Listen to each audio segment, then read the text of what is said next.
Hello friends, welcome to Chinmai stream. ನಾನು ನಿಮ್ಮ ಮನೆ ಮಗಳು ಸುಧಾಶ್ರೀ ಗೌಡ. ಫ್ರೆಂಡ್ಸ್, ಬೆಂಗಳೂರು ಬಚ್ಚಲ್ ಮನೆ ಆಗೋದು ಹೊಸದೇನಲ್ಲ ಅಲ್ವಾ. ಯಾವಾಗ ಬಿಸಿಲು ಬರುತ್ತೋ ಯಾವಾಗ ಮಳೆ ಬರುತ್ತೋ ಗೊತ್ತೇ ಆಗಲ್ಲ. ಅದರಲ್ಲೂ ಈ ಸೀಸನ್ ಅಂದರೆ ಮಳೆ ಸೀಸನ್ ಅಂದರೆ ಸಿಕ್ಕಾಬಟ್ಟೆ ಮಳೆ. ಅದ್ರ ಜೊತೆಗೆ ಪ್ಲ್ಯಾಂಟ್ಸ್ಗಳೆಲ್ಲ ಹಾಳಾಗ್ಬಿಡುತ್ತೆ. ಇಂಡೋರ್ ಪ್ಲ್ಯಾಂಟ್ಸ್ ಅಂತೂ ಬಿಸಿಲಿಲ್ದಲೆ ಗಾಳಿ ಇಲ್ದಲೆ ಅವುಗಳಂತೂ ಬೇಗ ಕ್ರಿಮಿಕೀಟಗಳ ಜೊತೆ ಅಟ್ರಾಕ್ಟ್ ಆಗಿಬಿಡುತ್ತೆ. ಸೊ ನಮ್ಮನೇಲೂ ಹಾಗೆಯೇ ಪ್ಲ್ಯಾಂಟ್ಸ್ ಎಲ್ಲ ಸ್ವಲ್ಪ ಹಾಳಾದಂಗೆ ಆಗಿತ್ತು. ಬಟ್ ನಂಗೆ ರೀಪ್ಲ್ಯಾಂಟಿಂಗ್ ಮಾಡೋಷ್ಟು ಟೈಮ್ ಇರಲಿಲ್ಲ. ಹಾಗಾಗಿ ಒಂದಷ್ಟು ಮೆಡಿಸನನ್ನು ತರಿಸಿದ್ದೆ. ನೋಡೋಣ ಅದು ವರ್ಕ್ ಆದರೆ ನಿಮಗೂ ಕೂಡ ಅದರ ರಿವ್ಯೂನ ಹಾಕ್ತೇನೆ. ಹಾಗೆಯೇ ನೋಡಿ, ಈ ರೀತಿ ವೈಟ್ ಪ್ಯಾಚಸ್ ಥರ ಆಗಿಬಿಟ್ಟಿದೆ. ವೈಟ್ ಆಗಿ ಬಂದು ಅಲ್ಲಿ ಏನೋ ಕ್ರಿಮಿ ಕುತ್ಕೊಂಡ್ಬಿಟ್ಟಿದೆ. ಸೊ ಇದಕ್ಕೇನಾದರೂ ನಿಮ್ಗೆ ಸೊಲ್ಯೂಷನ್ ಗೊತ್ತಿದ್ದರೆ ಕಮೆಂಟ್ ಬಾಕ್ಸಲ್ಲಿ ಕಮೆಂಟ್ ಮಾಡಿ ತಿಳಿಸಿ. ಸೊ ಅವುಗಳಿಗೆ ಸ್ವಲ್ಪ ಪ್ಯಾಂಪರಿಂಗ್ ಮಾಡೋಣ ಅಂತ ಹೇಳಿಬಿಟ್ಟು ಗಿಡಗಳಿಗೆ ನೀರು ಹಾಕ್ತಾ ಇದ್ದೆ.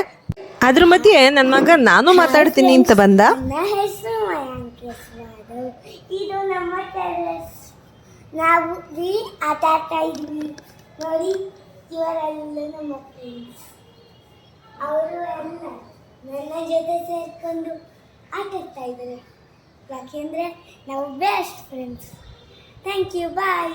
ನಾವು ಇನ್ನು ಈ ಪ್ಲ್ಯಾಂಟ್ಸ್ಗಳಿಗೂ ಸ್ವಲ್ಪ ಗಾಳಿ ಚೆನ್ನಾಗಿ ಆಡಲಿ ಅಂತ ಹೇಳಿ ಎಲ್ಲ ಕರ್ಟನ್ಗಳನ್ನೂ ಓಪನ್ ಮಾಡಿ ಸ್ವಲ್ಪ ಆ ಟೆರೆಸನ್ನು ಕ್ಲೀನ್ ಮಾಡಿದ್ವಿ. ಸೊ ಇದಾಗಿತ್ತು ಇವತ್ತಿನ ಈ ನನ್ನ ಮಿನಿ ವ್ಲಾಗ್. ನನ್ನ ವಿಡಿಯೋ ಇಷ್ಟ ಆದರೆ ದಯವಿಟ್ಟು ಲೈಕ್ ಮಾಡಿ, ಹಾಗೆ ಶೇರ್ ಮಾಡಿ. Thank you.